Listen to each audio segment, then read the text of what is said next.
Hey there, Internet. I'm Annie. I'm Kit. And I'm Mac. And this is the JEM Jam, where we do an episode-by-episode recap of the 1980s cartoon Gem on the Holograms, because it and the comic and the other comic are all truly outraged misfits. It's misfits. We tried so hard, you guys. The Misfits. Gem of the Holograms, The Misfits, number 2, issue 2 of what is, I understand, to be a 5-issue miniseries. So not an ongoing, we were wrong. We were wrong. It's sad. We got something wrong on this podcast. Somebody alert the internet! They know. We all know this is a 5-issue series, and I'm guessing with that number it means that every issue is going to revolve around a different character. So last time was Pizzazz. It looks like this issue we're going to have some Stormer feels. Too many Stormer feelings. I have so many feelings about Stormer. Oh, God. This comic has so many feelings about Stormer. Oh, man. Also, the cover of this one is done by Roboto, who we usually know as the colorist. We've got Stormer crying and petting a kitty. Is she crying? I can see tears on her cheeks right below her eyes. I thought those were just shinies. I am going to believe she just has shiny eyes and she's very happy because she's petting a very good cat. Yes, he likes the pets. I feel like we should have an entire issue from Mad Mardigan's point of view, but I appreciate that we don't have room for that. Here's what I like. We had the writer for the Misfits last issue. Instead, we have what is definitely the opening theme of the Misfits reality show. Oh, God. Complete with the logo at the bottom. The Misfits get real. You can just hear the, acoustic guitar chords at the end. That's a thing that's happening. And then we're going to start in immediately with this reality show. And then immediately again with a flashback. And it starts with a little interview segment. What are those called? Just interview segments? Confessionals, generally. Then we switch over to that morning as everyone's moving into the house because the show wants them all living in the same house. I mean, I guess that'll be good for footage, but bad for everybody. The only way this can end is with that house falling into the sea. This looks like a completely different house from Pizzazz's usual house. This looks specifically like a beach house. Oh my god, you're right, because this is addressed as Pizzazz's Malibu beach house. She has a Malibu beach house! Does it come complete with an elevator and a real working garage? And the friend with a wheelchair can't actually fit in the elevator, thereby mostly defeating the purpose of an elevator? How's it going, Barbie? Good times! We get Stormer pulling up, and she's in this, really cute... I love her rockabilly fashion this, but I especially love this polka dot shirt she's got that's tied off at the belly. It's really cute. I never knew what I really needed in my life was rockabilly Stormer, and St. Ange has delivered.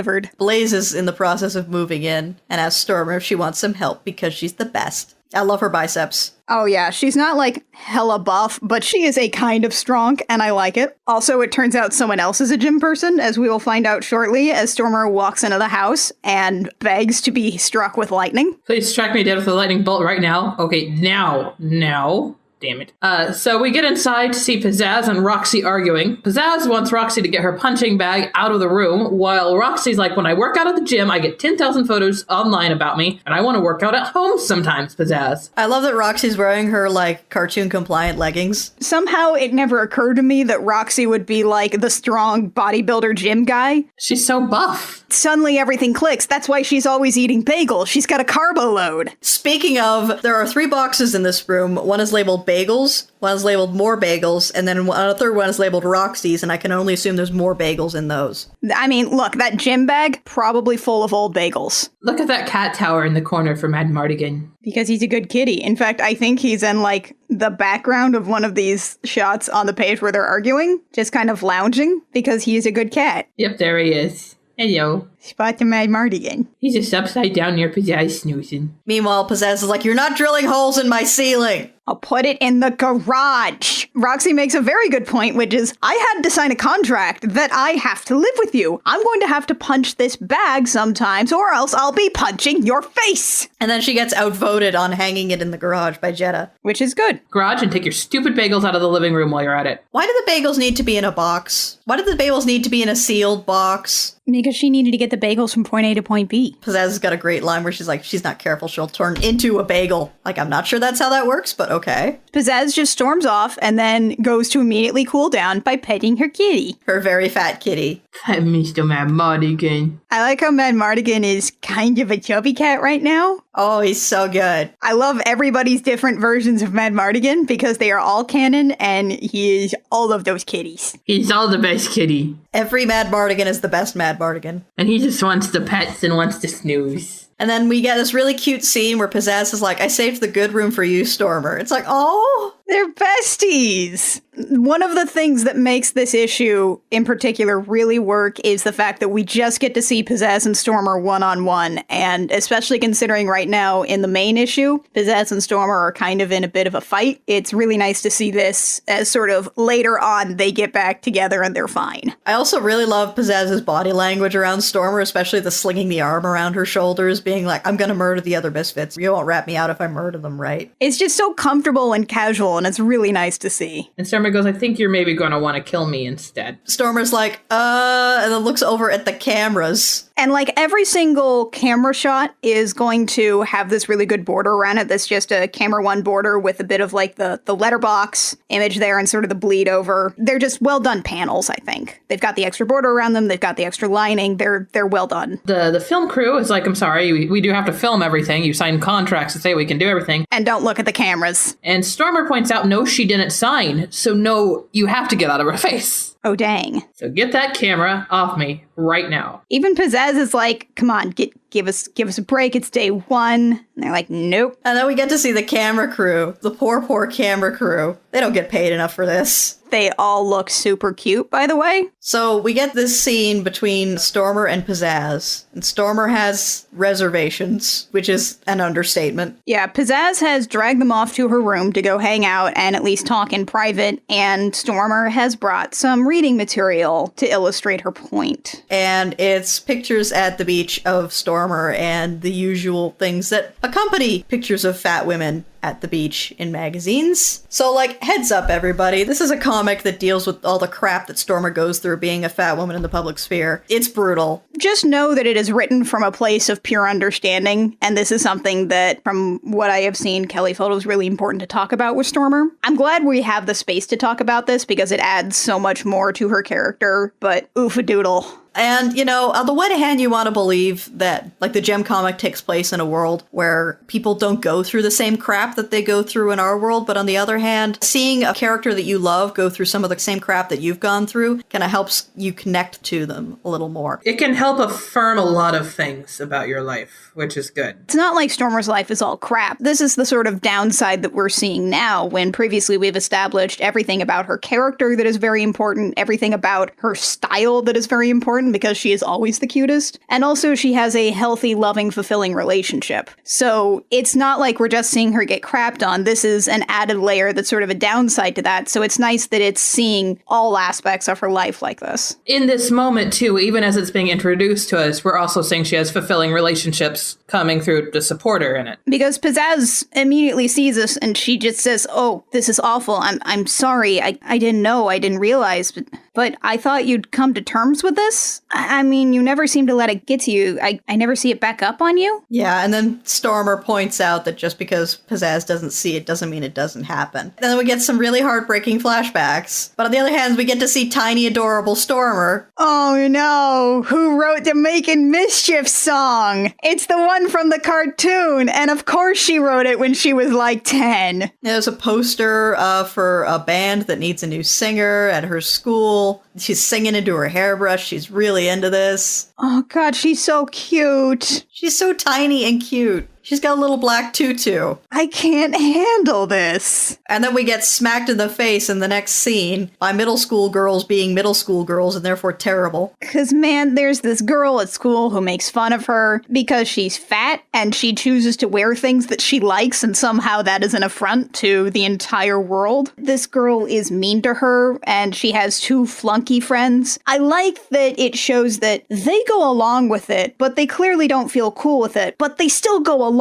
with it, which is very much like what most middle school mean kids are. They shoot each other kind of nervous glances, they laugh kind of awkwardly, and one of them looks back at Stormer as they're leaving. And I like that because it doesn't absolve them, but it also says that they're a little more sympathetic, but also they don't do anything or say anything. It ends with Stormer deciding she has to audition because if she doesn't, then this terrible girl wins. And then we flash forward to about 3 years ago, which we saw last issue as the first time that Pizzazz and Stormer really met and talked. So we see a little bit of the song that Stormer was singing. We see the argument that happened, and we sort of get another perspective on that conversation. And it involves both of them talking over Stormer like she's not even there. And then we get the meeting between Stormer and Pizzazz that's a little more fleshed out. Yeah, it's slightly different to the point where what I'm wondering is, obviously Kelly could have just gone off the script she had before, but this feels a bit kind of like a Rashomon thing. I could see it as a Rashomon thing because Pizzazz is, of course, going to focus more on getting people involved in her van, whereas this kind of means a little bit more to Stormer as someone like wanting her. This is very clearly from Stormer's point of view and how she sees Pizzazz as this like mysterious figure that just kind of waltzed into her life. And there's actually a bit in the second last panel where her eye shines are little stars. She's literally starstruck by Pizzazz. Pizzazz is a force of nature, and I really like that what really gets Mary is that Pizzazz clearly recognizes her talent and believes in her and wants to do something with her. And it's just so good. And we have that same bit where she sort of names Stormer by saying she has a storm inside her. And then we get this great scene a few months later where a guy in the crowd says a really crappy thing to Stormer, and we're not going to repeat it because it's really mean. But Pizzazz's immediate response is to start screaming at him. And then to leap on him and do like a pile driver straight to the ground, smashing into him. She stops the song immediately and gets so angry we see 3 different skulls behind her. Oh, she kicks the crap out of him. It's so good. It's that important. She stops immediately because nobody talks about her friend that way. Oh my god. Also, the rest of the band is there. We also have Jet and Roxy. Roxy's excited. Roxy is thrilled. Say that again. I dare you. Yeah, that's what I thought. Not so tough now, huh? And then she gets arrested. Anyone got bail? Maybe if we pull together? No, I got it. I'll take care of it. Stormer's the one who bails out Pizzazz. And she's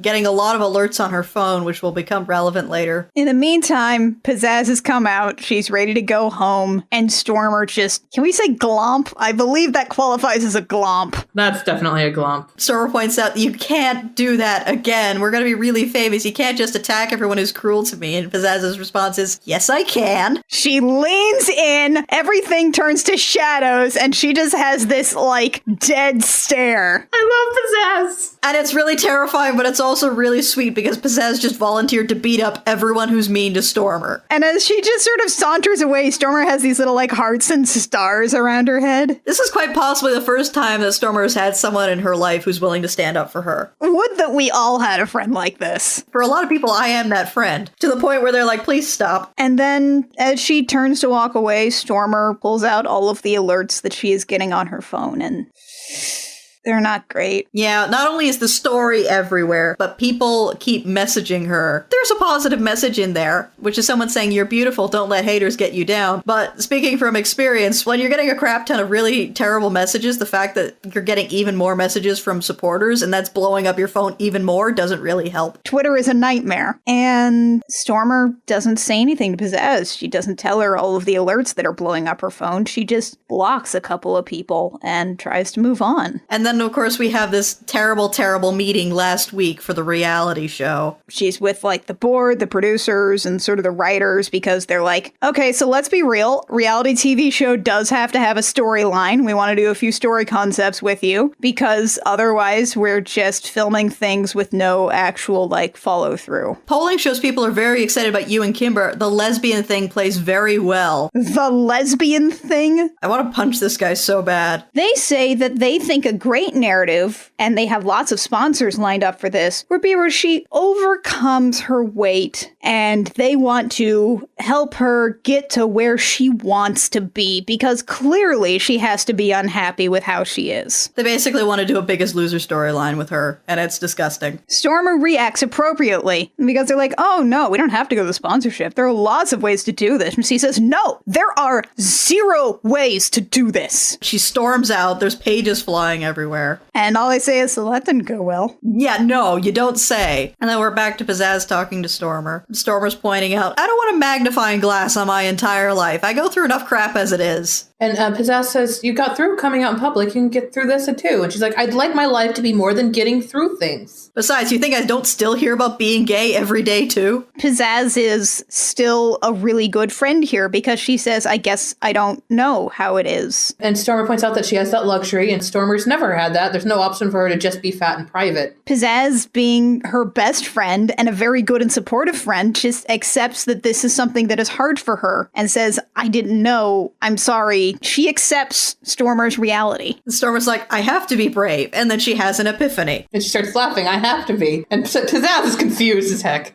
What's so funny? What did I miss? If there's not a choice, then all there is what I do with it. And what I'm going to do is show them a narrative they never imagined. My narrative. The one I've always lived. The one that got me here. The one they can't even comprehend. I know this is like a very trivial thing in the middle of this great big emotional arc, but the next panel we get revealed that Pizzazz is wearing ballet flats with spikes on them, which is the best thing. Comfort and sass. Basically, Pizzazz says, I don't really get it, but I like where you're going with this, and are you sure you can do this? I don't want you to be hurt. Stormer says she's going to sign the basic contract, the one that says she's moving in and will be part of the show, but she's not signing any other stuff. And now we get to where we started, and we come back to Stormer's confessional. Can I ask what changed your mind? This monologue is amazing. It'll probably reduce the effect to read the whole thing, so if you're in a position to buy this comic and read it yourself, I would very much recommend that you do. She talks about how difficult it is to be an other, to be othered just by being herself and being who she is every single day, and how she is beautiful, and also it's a nightmare to be who she is. And she talks about how she's doing this for others too, like the people who are othering her, basically. Just because if people like her were to just hide all the time, nobody would get to experience her. I'm made of storms, and I will tear you up. Hell yeah, Stormer! Yeah, Stormer! Oh my god! And Pizzazz is there supporting her, going, hell yeah, Stormer. This is an issue that is just full of strength and feelings and emotions, and I am so happy that this exists. And it makes me so excited in retrospect for the Pizzazz issue. I'm thrilled that this one exists, and I'm so excited to see where more of these characters go. I'm so glad that this comic happened and that we have a reason for all these bandmates sticking with Pizzazz rather than like in the cartoon. Stormer is here because Pizzazz is her best friend, and they believe in each other. It's really giving an extra dimension to the Misfits that can only really be done when they're the protagonists and not the antagonists. Because, I mean, there's so many characters to juggle in the main book, and there's so much to do that you don't really get to sit down and spend a lot of time with these characters, especially since their name isn't on the book. I'm really starting to see the point of this. And can I also just say that St. Ange has been really, really great with the art style in this, especially with, like, all these different versions of Stormer. She's really good at Stormer. Yes. She's so good at Stormer. And then there's a My Little Pony ashcan, but we don't have to talk about that. Let's